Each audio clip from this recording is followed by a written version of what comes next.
하나님께서 한 분 한 분 인도하시고 지켜줄 줄 믿습니다. 오늘 말씀은 이제 다시 다윗의 시로 이렇게 가게 됐습니다. 다윗의 기도입니다. 본문을 보면은 다윗이 바세바와 동침한 후 선지자 나단이 그에게 왔을 때라고 하는 제목이 있는데요. 다윗이 그가 살면서 가장 고통을 받고 가장 부끄러운 그런 시절입니다. 세상 왕들에게는 이런 것들이 비일비재하고 다반사고 이런 죄를 범해도 권력자들이나 가지고 있는 사람들은 눈도 끔찍하지 않는 그러한 죄를 다윗은 고통받고 괴로워하면서 하나님 앞에 어찌할 줄을 모르는 그러한 상한 마음을 가지고 있습니다. 이 다윗이 하나님의 나라의 통치자로서 정말로 하나님의 나라가 거룩하고 의로운 그런 나라임에도 불구하고 그 일을 감당해야 할, 하나님을 대신해서 감당할 그 왕이 하나님의 영광과 또 하나님의 의를 드러내는 것이 아니라 세상 사람들처럼 동일하게 했던 그 일들로 인해서 그가 하나님 앞에서 괴로워하고 또 슬퍼하고 두려워하고 있는 이 모습은 바로 우리 성도들이 구원받은 성도들이 가지고 있는 그러한 당연한 그러한 그 마음의 상태입니다.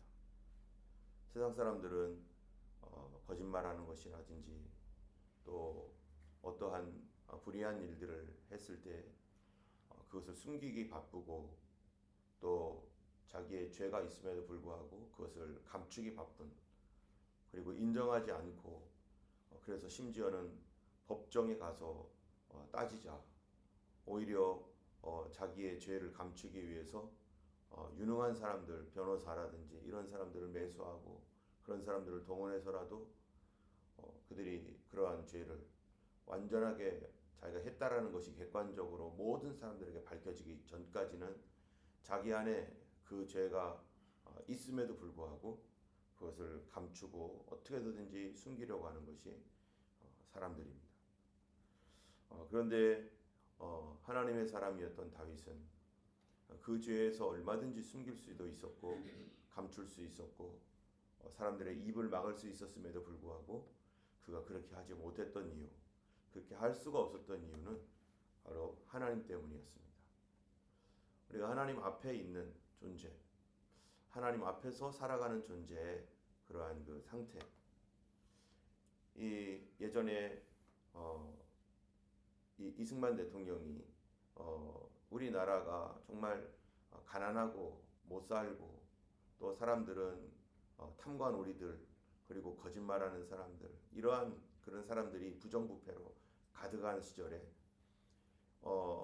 봉건주의 사회 그리고 신분제 사회 속에서 이렇게 그냥 성리학에 의해서 나라가 전체적으로 이렇게 꽉 눌려 있고 또 여성들은 아무 말도 못하는, 그리고 억울해도 가난한 백성들은 그냥 참고 살고 그거를 누군가가 해결해 줄 수 없는 그러한 그 부패된 그러한 그 구한말의 그런 모습들 속에서 이 나라가 이렇게 살면 안 된다.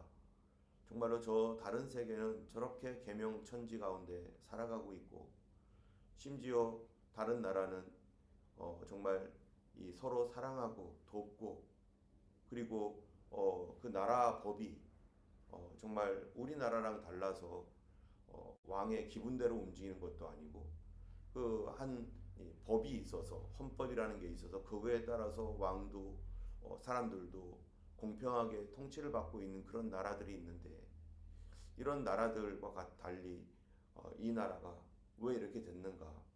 그런 나라들을 보면서 그가 한 가지 알게 됐던 것은 그 나라들 뒤에 그러한 공평한 법과 그런 사회 뒤에 바로 크리스천 정신, 기독교가 있다는 것을 그가 알게 되었고 또 그것뿐만 아니라 자기도 변화된 이후에 그가 마음에 소원을 가졌던 것이 뭐냐면은 바로 예수 믿는 도리로 사람들이 변화되지 않으면 이 나라의 부정부패나 또 어떠한 것도 근본적으로 바뀔 수가 없구나.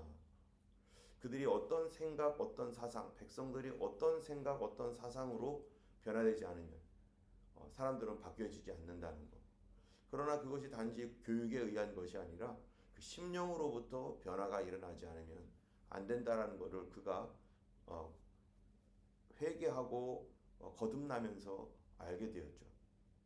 그랬을 때 사람들이 스스로 정직하고 또 깨끗한 삶을 살기 위해서 그들에게 필요한 게 뭐냐면은 외부적인 행동을 하지 말라라고 하는 율법적인 그 당시의 성리학이라든지 예의범절이라고 하는 유학에 의해서 말하는 이런 건 하지 말고 이런 건 이렇게 하고 저런 건 저렇게 하고라고 하는 그 행동을 규제하고 있는 마치 구약의 율법처럼 행동을 규제하고 있는 그것을 가지고서는 부정부패가 끊어지지도 않고 그렇게 될 수도 없다라는 것을 알고 있었어요. 그래서 사람들이 범죄하지 않게 죄를 범하지 않게라고 하는 그런 그 주제에 대하여 관심을 가졌는데 사람들이 어떻게 하면 죄를 범하지 않을 것인가? 그거는 나라법을 강하게 해가지고 행동을 규제해서 막 이렇게 하는 것 그거는 한계가 있다는 거죠. 그것으로 될 것 같았으면은 벌써 되었을 것이다. 그러나 그것으로 되지 않는다. 근데 그가 봤던 거는 뭐냐면 사람 속에 있는 범죄를 하면 안 된다라고 하는 그런 강한 그런 마음, 죄를 범하면은 내가 정말 안 되겠구나 하는 그런 강한 마음이 어디서부터 오는가? 이 내면으로부터 시작된 이것, 그것이 어디서부터 오는가 하면은 하나님을 두려워할 줄 아는 마음에서 온다라는 거였어요. 그것이 바로 성경의 말씀입니다. 하나님을 두려워할 줄 알면 내 내면으로부터 죄를 지을 수 없구나. 죄를 지으면 안 되겠구나. 죄를 지어서는 절대로 안 되겠구나. 라고 하는 그 마음이 사람으로 하여금 죄를 멀리하게 만듭니다. 그런데 다만 인간의 행동만을 규제하고 인간 안에는 있는 죄성을 누르려고 하는 어떠한 그러한 그 외부적인 법, 어떠한 정신 없이 그러한 이 근본적인 내 영혼을 걱정하고 내 영혼에 대한 어떠한 이 염려 없이 그냥 그렇게 하면 안 된대라고 하는 이거를 가지고서는 결국 시간이 지나가니까 뭐가 되느냐? 이렇게 부패하더라. 그 당시에 행동을 규제했을 때 새로운 행동을 규제했을 때는 이렇게 하는 게 좋아했지만 시간이 가니까 이렇게 부패하고 말더라. 그래서 근본적인 것은 내 영혼의 변화이기 때문에 그래서 모든 국민들이 다 바른 예수님을 바르게 믿고 왕부터 다시 우리나라가 개화되어서 그들이 교화되어 가지고 예수 그리스도로 교화되어서 변하지 않으면 이 나라는 소망이 없고 아무리 나라의 시스템이 좋고 어쩌고 해도 그러한 그 나라의 근본이 바뀌지 않는 한 별로 소망이 없구나. 그래서 그가 마음에 품고 있는 것이 우리나라 예수 믿는 나라 되어야겠다. 그것이 강력한 소망이었습니다.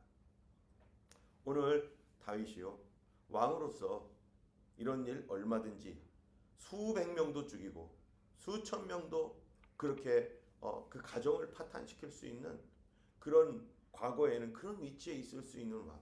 그러고서도 영웅이라고 하는 거잖아요. 이 땅에 있는 수많은 영웅들이 얼마나 많은 전쟁을 치르고 얼마나 많은 사람들을 자기의 생각에 의해서 죽이고 하나님을 두려워하지 않는 가운데 그렇게 행했습니까? 그런데 다윗은 이제 다른 세상 같으면 넘어갈 일 그런 것들을 결코 누가 못 넘어가게 합니까? 자기의 영혼 자체가 넘어갈 수가 없는 거예요. 내 영혼이 그거를 감당할 수도 없을 고통을 받으면서 넘어갈 수 없는 그 한 가지 이유가 뭘까요? 바로 그에게는요 하나님을 두려워하는 마음 그리고 그에게는 뭐가 있었느냐? 그의 주의 성령이 그와 함께 있었습니다. 하나님의 성령이 있었기 때문에 그는 이러한 범죄를 할 때에 그도 유혹에 이끌려서 끌려갔지만 그냥 자기 정신도 모르고 그냥 거기에 막 미친 듯이 끌려갔지만 그러나 그 이후에 그가 정신을 차렸을 때 그 고통과 괴로움이 죄를 범했던 그 영혼 그 고통과 괴로움이 자기를 감당할 수도 없을 정도로 그렇게 괴로워했었습니다. 그래서 이 찬양은 이 시편은요 우리가 잘 아는 이 나를 주님 앞에서 멀리하지 마시고 주의 성령을 거두지 마옵소서 주의 구원의 기쁨 다시 회복시키시사 하는 이 찬양을 우리가 기도할 때 회개할 때 부르는 것처럼 이 찬양을 이 찬양의 근본 이 오리지널이 바로 이 시편 51편인데요. 그에게 간절히 구하는 게 뭐냐면 하나님의 성령을 내게서 떠나게 하지 마옵소서. 11절에 보니까 나를 주 앞에서 쫓아내지 마시며 주의 성령을 내게 거두지 마옵소서. 주의 구원의 즐거움을 내게 회복시켜 주시고 자원하는 심령을 주사 나를 붙드소서 하면서 주의 성령을 내게서 떠나지 말게 해달라는 거예요. 여러분 구약시대 때는 하나님의 성령이 어떤 사람에게 잠깐 있다가 그를 하나님의 영광을 위해서 사용하다가 하나님의 성령의 그를 떠나기도 하고 그러는 어떤 사람들 안에 계신 성령이 아니라 사람들 위에 온이라고 하는 것을 주로 썼는데 그런데 다윗에게는 주의 성령이 항상 함께 있었어요. 왜냐하면 왕으로서의 기름 부으심이 있었기 때문에 그 하나님의 성령이 함께 거하시는데 오늘날 우리들에게는 바로 우리 성령이 우리 안에 내주하셔서 우리와 늘 동행하잖아요. 그런데 성령님은 어떤 분인가? 여러분 성령님은 어떤 분이에요? 죄에 대하여 극도로 어때요? 민감하신 분이죠. 우리가 죄에 대하여 민감한 성령님이십니다. 성령님은 우리와 영원토록 함께 계시고 또 앞으로도 그렇게 함께 계실 것입니다. 거듭나고 구원받은 성도들에게 계속 성령님은 언제나 함께 계실 것입니다. 그런데 한번 생각해 보세요. 죄를 품고 있는 심령, 그 죄를 숨기고 있는 그 심령 속에 성령님은 어떻게 계실까? 그 성령님이 우리 안에 있는데 이 죄를 품고 있고 어떤 죄를 숨기고 있다라면 그 성령님께서 죄와 함께 계실 수 있을까? 또 그 성령님이 우리 안에 계시는데 그 죄를 품고 있는 이 내가 마음이 편안할까? 아무것도 아닌 것처럼 그 죄를 품고 살면서 그 마음이 편안하면서 아무렇지도 않게 살까? 결코 그럴 수가 없습니다. 만약에 그거를 아무렇지도 않게 산다면은 성령님이 떠나셨거나 아니면 원래부터 자기가 그냥 종교적인 사람이었지 거듭난 사람이 아니었거나. 데살로니가서 5장 18절에 성령을 소멸하지 말라. 성령님이 나와 함께 거하시고자 하는데 그 죄를 품고 있는 그 심령 속에서는 둘 중에 하나입니다. 성령님의 그 목소리를 계속 내가 무시하면서 성령님을 멀리하고 성령님을 소멸하거나 아니면 내가 소멸되어서 성령님께 굴복하고 죄악을 회개하며 통회하고. 이 다윗이 밧세바와 동침한 후 또 이 피 흘린 죄까지 그 우리아라고 하는 그 충성스러운 신하를 자기가 죽이라고 명령을 해서 일부러 죽이는데 가게 만들어서 살인을 교사했습니다. 이런 살인 교사죄와 남의 가정을 파괴한 이 엄청난 죄, 이런 죄에 대하여 다윗이 뭐라고 하는가? 1절에 보면요. 하나님이여 주의 인자를 따라 내게 은혜를 베푸시며 주의 많은 긍휼을 따라 내 죄악을 지워 주소서. 이 가정 파괴범에다가 살인 교사죄를 가지고 있는 이 죄인인 다윗, 그가 하나님께 나아갈 때 그는 어떻게 나가는가? 그는 두 가지를 붙듭니다. 이 큰 죄를 저질렀어요. 세상에서 가장 큰 죄가 이 두 가지 아니겠어요? 남의 가정을 지금 다 짓밟고 파괴했고 그 남편을 살인 교사로 죽인 엄청난 죄입니다. 오늘날 만약에 이런 죄가 있다면요, 어떻게 이 사람 사형이죠. 그런데 우리는 다윗 편에서 보니까, 죄인 입장에서 보니까 어떠느냐? 아, 용서해 주신 하나님 너무 감사해. 다윗도 용서해 주시는 하나님이구나 라고 하는 입장에서 보지만, 피해자 입장에서 보면 어떨까요?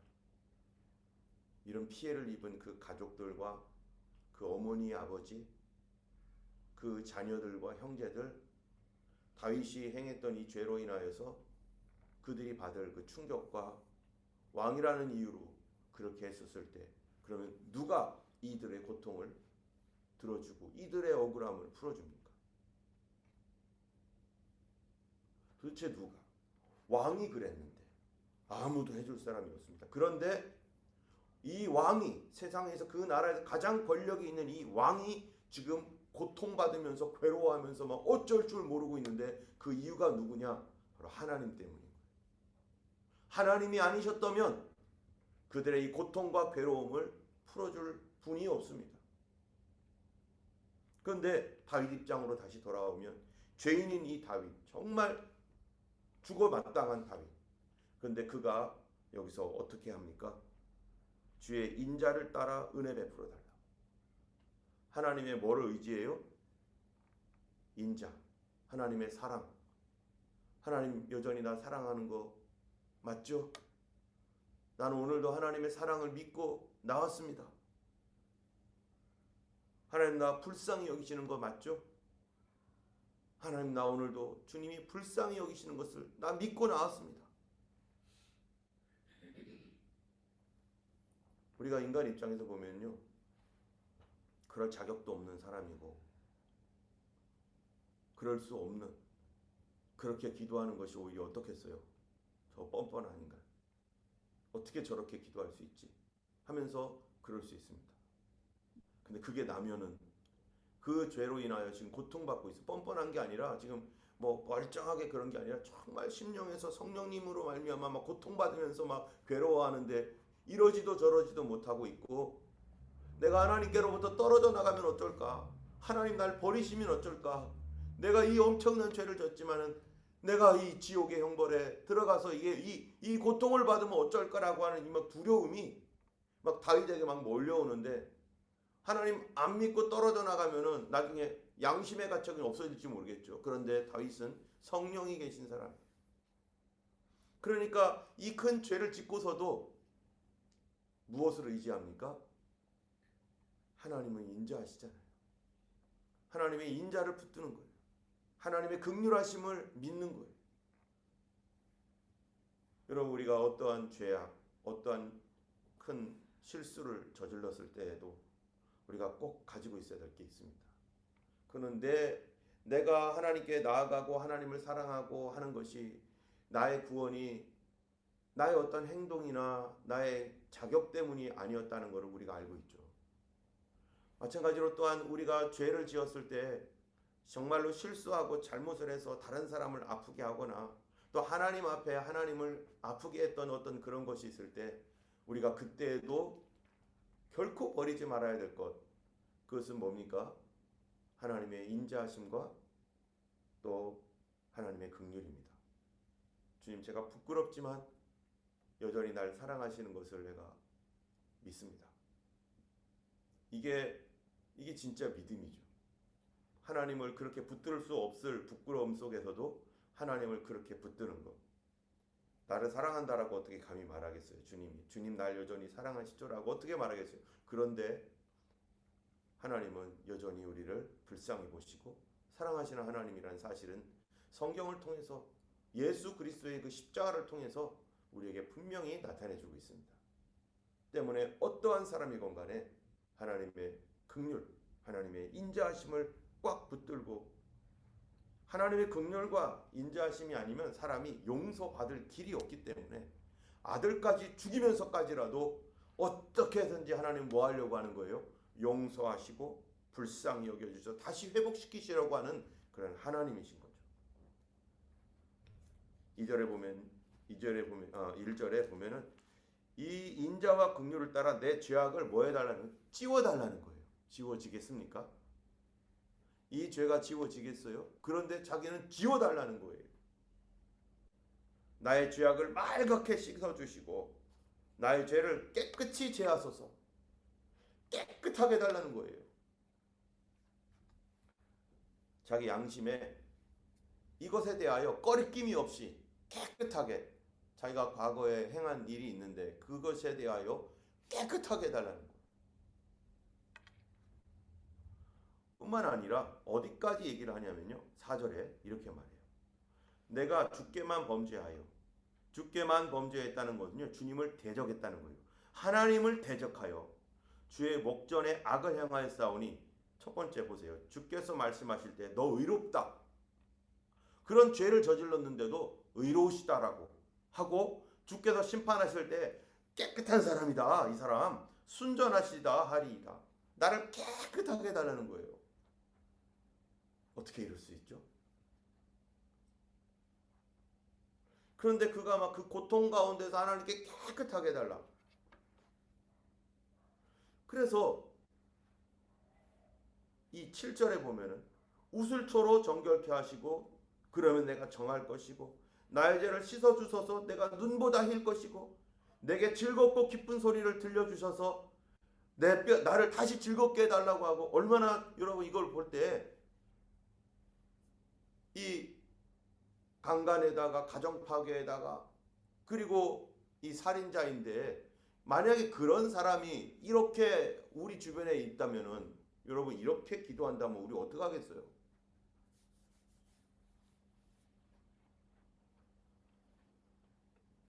그런데 이 사람은 지금 엄청나게 괴로워하고 있습니다. 그 죄 때문에 그냥 뻔뻔하게 있는 게 아니라. 그렇다면요, 하나님은 이런 사람을 어떻게 할 것인가? 우리가 잘 아는 대로 하나님은 다윗을 어떻게 하셨어요? 용서하셨어요. 그런데 다윗이 용서받을 때 선지자 나단이 와서 다윗의 죄에 대해서 얘기를 하자마자 다윗이 거기서 즉각적으로 무릎 꿇고 맞습니다. 자백을 해버렸어요. 그냥 숨길 수 있었는데 경찰서 가가지고 경찰이 찾아오니까 왜 왔지? 하고서 마치 그냥 자기가 거기서 나 잘못했어요 하고 자백을 해버렸어요. 자백을 하고 나서 자기 괴로움을 감당할 수 없어서 하나님께서 그걸 지적했을 때 얼마든지 부인하면서 말 못하게 할 수 있는데, 거기서 자기의 권력을 가지고 그럴 수 있는데 그는 그냥 거기서 자백했는데 그 자백이 무엇 때문입니까? 하나님 때문에 자백을 한 거예요. 자기가 이거를 성령님과 함께 있을 수 없는 거예요. 이 죄된 심령을 가지고서는 내가 도저히 견딜 수가 없으니까 거기서 자백을 했는데, 그때 하나님께서 나단을 통해서 주셨던 말씀이 내가 너를 용서한다. 그런데 이 용서는 다윗에게는 너무나 기쁜 소식이에요. 그런데 거꾸로 생각하면은 밧세바의 가족들에게 생각하면 어떻겠어요? 그 용서가 기쁜 소식이겠습니까? 어떻게 그럴 수가 있는? 여러분, 재판장이 있는데 그런 죄인이 왔는데 재판장이 당신 잘못했지? 하니까 네, 잘못했습니다. 죄송합니다. 네, 피해자들에게 정말 잘못했습니다. 그러니까 용서하노라. 그럼 뭐예요? 누가 나쁜 사람이에요? 누가 더 나빠요? 그 죄를 저지른 사람이 더 나빠요? 아니면 그거를 용서해주겠다고 하는 사람이 더 나빠요? 피해자들은 용서도 안 했는데.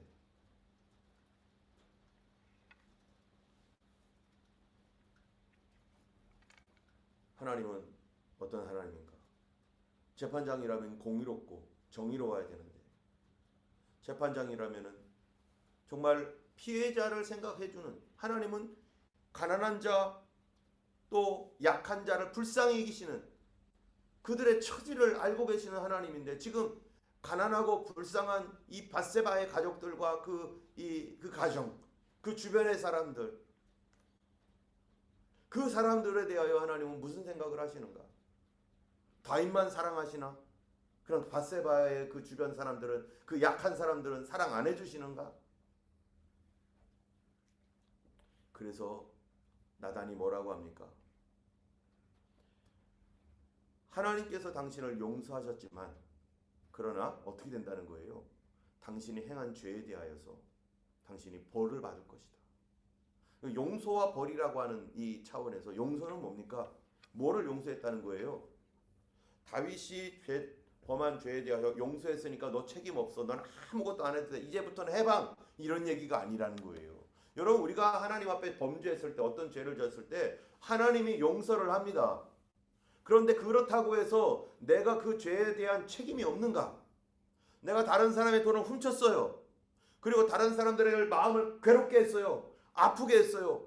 그런데 그 문제에 대해서 내가 괴로워하고 있었는데 어느 날 내가 도저히 참을 수 없어서 하나님 나 잘못했어요. 용서해 주세요. 용서해 주세요. 그러면 하나님이 용서를 해주는데, 하나님의 용서가 있는데 그러면 그 사람한테는 뭐예요? 그 사람한테 하나님이 용서했으니까 울며 불며 하면서 마음도 편안해졌고 용서해 줬으니까 나는 아무것도 안 해도 되는가? 나 때문에 울고 있는 사람, 나 때문에 피해받은 사람, 그 사람에 대해서는 뭐 해야 되는 건가?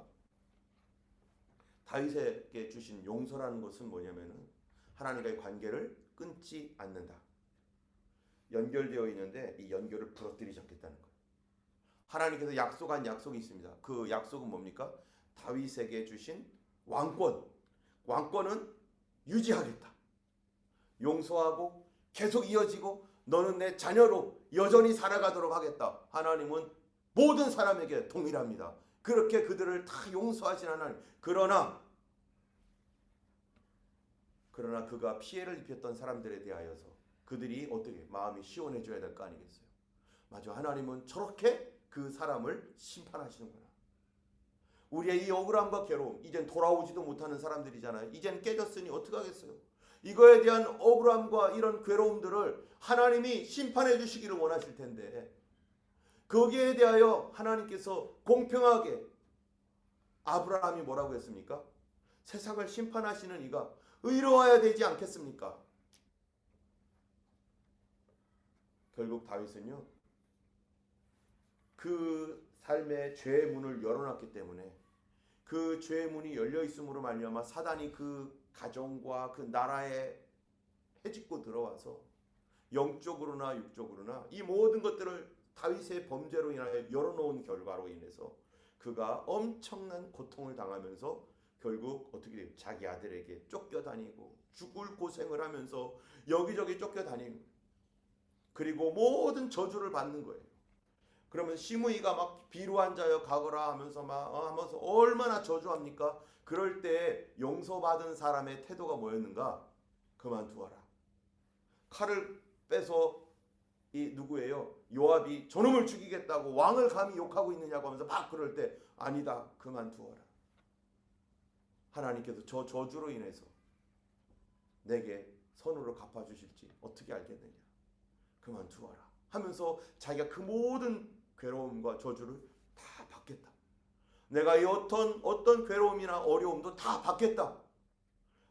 그거를 통해서 이 사람이 하나님께 용서를 구할 때 무엇을 생각하는 거냐? 내 마음이 깨끗해지도록, 내 마음의 양심에 가책이 없도록. 그 양심의 가책이 없는 것이 인간적으로 볼 때는 뭡니까? 내가 충분히 벌을 받겠다. 내가 이 당한 것으로 인해서, 내가 이 일로 인하여서 다른 사람들, 다른 주변의 사람들이 그 억울했던 가정에 대하여 하나님이 저렇게 다윗을 심판하고 저렇게 다윗을 무너뜨리고 있구나라는 거, 범죄한 그 사람이 저렇게 무너지고 있다는 그 사실에 대하여 그 사람들이 보게 하겠다는 거.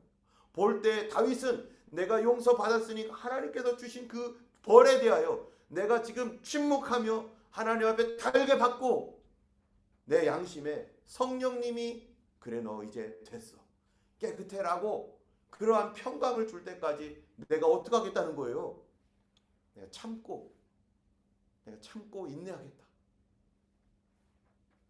여러분, 기독교가 싸구려 기독교가 되지 않으려면요, 값싼 용서라는 것, 우리가 본 회퍼라고 하는 사람이 그런 얘기를, 값싼 구원, 하나님 잘못했습니다 하면 끝. 다른 사람이 엄청나게 잘못을 해놓고, 다른 사람이 엄청나게 손을 입혀놓고서도 하나님 용서해 주세요. 말하면 우리가 죄를 고백하면 용서해 주신다고 했잖아요. 그렇죠. 하나님 반드시 용서하기를 원하고 용서해 주십니다. 그런데 내 마음속에 과연 저 사람에 대하여 내가 어떤 피해를 입히고 했던 사람들에 대하여 다윗이 말하는 것처럼 나를 깨끗하게 하셨고 하나님이 나를 볼 때 순전하다고 말하고 하나님께서 심판하실 때 너 의로워라고 말할 수 있는 내 양심에 평강이 있는가? 그냥 잊어버렸을 뿐인가?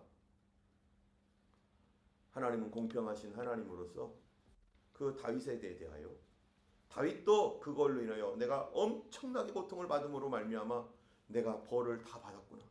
내가 이 벌을 다 받았구나. 이제 이것이 끝났구나. 라고 하는 그 지경까지 그때까지 가면서 그는 입을 닫고 하나님 앞에 조용히 그것들을 받아들였어요. 또 한편에서는 사람들은 다윗이 그렇게 고난받고 있는 것을 다 보면서 왕도 하나님께서 심판하시면 저렇게 되는 거구나. 사람들은 아무도 심판할 수 없는데 하나님이 하나님은 공의로우시구나. 하나님은 의로우신 하나님이구나라는 것을요. 이스라엘 전체에 쫙 보여주는 거예요. 그가 했던 그 죄가 드러나고 그것 때문에 그렇게 됐습니다. 그 피해자들에 대해서도. 때문에 우리가 하나님께 용서를 구할 때는요. 뭐도 생각을 해야 됩니까? 내가 피해를 입힌 그 피해에 대하여 내가 하나님께서 주신 벌이라면 내게 성령이 떠나지 않는다라면 내게 성령님이 거룩한 성령께서 그래 됐어 라고 한다라면 내가 어려움을 감당하겠다. 그래서 사람들 마음속에 죄를 짓고자 할 때 이것을 안다면 어떻게 했어요? 감히 죄의 속으로 내가 훅 들어가겠습니까? 감히 거짓말을 하는 곳으로 확 들어가 버리겠습니까? 감히 미혹이 오는 곳으로 내가 아무 생각 없이 세상 사람들처럼 그냥 가자 하고 막 하겠습니까? 주저하면서 내가 안 되는데 이러면 내가 이거 책임질 일이 생기는데 이러면은 내가 하나님 앞에서 내 양심도 고통을 받고 다른 사람들에게 어떤 어려움을 줬을 때 결국 내가 하나님께 용서를 받고 사랑을 받으면서 하나님의 은혜로 내가 회복은 되겠지만 정말로 내 양심이 깨끗해지기까지는 그 부분에 대하여 내가 일정 부분 인간적인 책임을 져야 될 텐데 이거를 갚거나 이거를 어떻게 하거나 사람을 찾아다니면서 용서를 구하거나 여러분 1907년에 평양 부흥이 왜 일어났습니까? 바로 이 마음이었기 때문에 세상 사람들이 볼 때 깜짝 놀란 거예요. 예수 믿는 사람들이 어떻게 저렇게 용서를 구할 수가 있을까? 자기가 잘못한 사람들 다 찾아다니면서 내가 미안하다고 내가 잘못했다고 그리고 옛날에 훔쳐갔던 돈 그거 다 갚아가면서 그럴 사람이 아니고 그런 수전노에다가 그런 악한 인간이었는데 그런데 예수 믿고 변화되어서 회개하고 나니까 그 돈 다 갖다 바치면서 미안하다고 그러니까 평양이 변화돼가지고 예수 믿는 게 좋구나 예수 믿으면 저렇게 돼 그렇지 그게 맞지 하면서 그 사람의 억울함도 풀어주고 만약에 내가 어떻게 용서를 구하고 싶고 갚아주고 싶은데 갚을 것이 없는 사람은 어떻게 하면 좋겠느냐고 내가 미안하다고 그랬던 영적인 거룩함, 순결함이 1907년에 대한민국에 번져버렸기 때문에요. 교회가 하나님의 은혜로 지켜지고 지금까지 그 전통과 그 역사가 현재의 우리를 이끌어가고 있는 것이죠. 우리가 하나님 앞에서 오늘 이 본문 말씀을 보면서 정말로 내가 용서받고 깨끗하기를 원한다면 그 죄에 대하여 앞으로 질 책임에 대하여 생각을 해보면서 우리가 살아가야 됩니다. 내가 작은 말 만약에 내가 누군가에게 어떤 말을 했는데 그 사람이 내가 좀 못할 말을 했다고 해보세요. 크리스찬으로서 그런 말을 했다면 하면서 무슨 생각을 해야 돼요?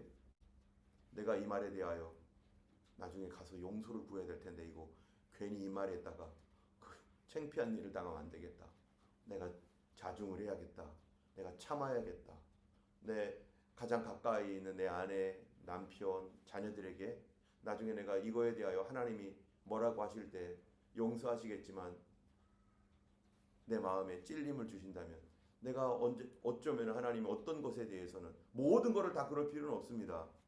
우리가 여기서 또 너무 착각을 해서 막 나갈 필요는 없지만, 그러나 하나님께서 우리에게 찔림을 주시는 그것에 대해서는 우리가 하나님 앞에 분명히 사람 앞에서 내가 잘못을 시인하고 용서를 구하고 어떤 것들은 보상해 줘야 되는 그거를 생각한다면, 성도가 정말 그런 하나님의 감동이 있는 사람이라면 그 사람 진짜 크리스찬일 뿐만 아니라 그 사람은 감히 죄짓기가 두렵습니다. 오늘 우리가 하루 살아가면서 다윗의 나를 깨끗하게 하소서, 다윗의 심정이 뭐예요? 바로 내가 벌이라도 받겠습니다, 이겁니다. 내 양심이 깨끗해질 때까지 내가 주님이 주시는 것을 달게 받겠사오니 다만 나를 주님과의 관계 안에서 나를 멀리하지 마시고 주의 성령을 거두지도 마시고, 이것이 끝난 뒤에는 내가 깨끗한 사람이라고 주님 말할 수 있도록 나를 도와주세요 하면서 하나님과의 관계 안에서 그렇게 다윗이 고백하고 기도하는 이 기도를 오늘 우리들은 잘 새겨듣고 하나님 앞에서 살아가는 그러한 거룩한 성도, 정말 하나님의 용서를 경험하는 그런 성도 되기를 예수님의 이름으로 축원합니다. 기도하겠습니다. 걸어가신 하나님 아버지, 감사합니다. 오늘도 우리 하나님의 귀하신 은혜로 시편의 말씀을 통해서 우리에게 죄가 얼마나 무서운 것인지 알게 하신 주님, 참으로 우리 삶에 하나님의 그 선한 거룩함이 무엇인지 하나님 알게 하여 주시옵시고, 성령님께서 죄와 동행할 수 없고 숨긴 죄를 가지고 성령님과 함께 살 수 없다는 것을 우리가 알고 있습니다. 아버지 하나님, 우리 모든 성도들 그 삶에서 성결하며 깨끗하게 하시고, 우리는 예배로 기도로 하나님과 언약 맺은 백성입니다. 아버지 하나님, 예수님이 피 흘려서 주님의 언약을 우리에게 이루셨사온데 아버지 하나님께 예배하는 삶, 기도하는 삶 잊지 아니하고 하나님 그곳으로 계속해서 하나님의 언약을 이어나갈 수 있는 또한 하나님 백성 되게 하셔서 하나님과 끊어지지 않고 항상 성령의 인도함 따라 믿음으로 살아가는 저희들 되게 하여 주옵소서. 감사드리며 우리 주 예수 그리스도 이름으로 기도드렸습니다. 아멘. 오늘도 계속해서 성도님들을 위해서 기도해 주시고 또 우리 어린이의 부흥을 위해서 여러분 계속 기도해 주시면 감사하겠습니다. 함께 기도하겠습니다.